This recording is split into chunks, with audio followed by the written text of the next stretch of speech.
Described as Canada's national crisis, the missing and murdered Indigenous woman is an issue that has deeply scarred the First Nation community within Canada.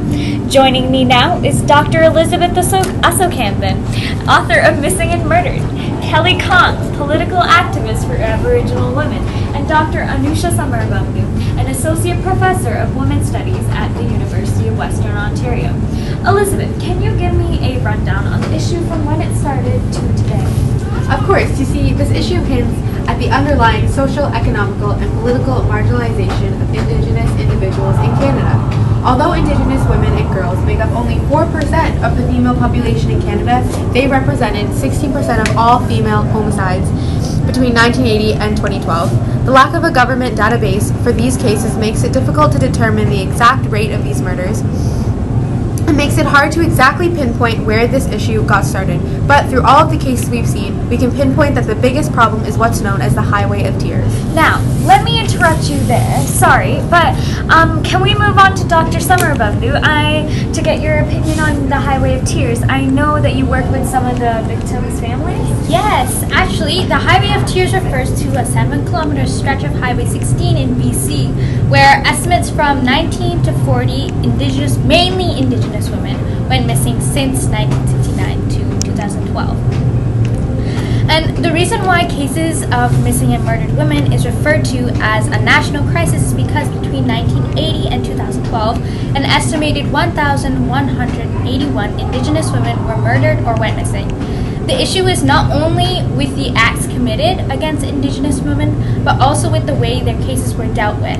So many families feel that the cases of their loved ones were not treated equally because of their race.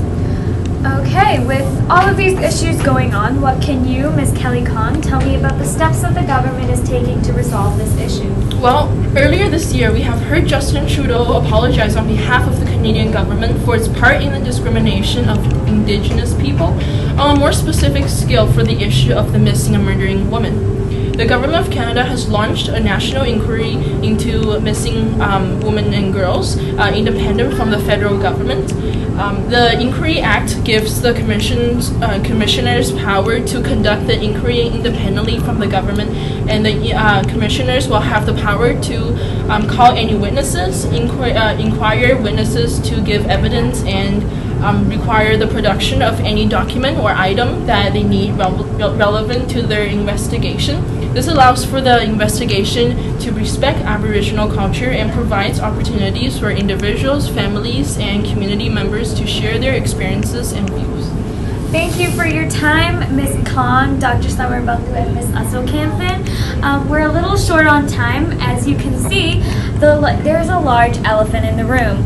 Aboriginal women in Canada are evidently suffering from both trauma in the past as well as in current issues and clear acts of discrimination, homicide, and sexual exploitation. It is one of the biggest racial issues in Canada, and although apologies have been said, there is still need for more action. The government is doing their best to deal with this injustice, and authors like Ms. Asokampan will continue to spread awareness on Aboriginal rights and violations. Professors like Dr. Samarabambu continue to educate individuals on this serious topic, and it is time for these 718,500 women's justice to be brought to action. That's my time. After this short commercial break, stay tuned for an interview with Kim Kardashian on her life with Kanye.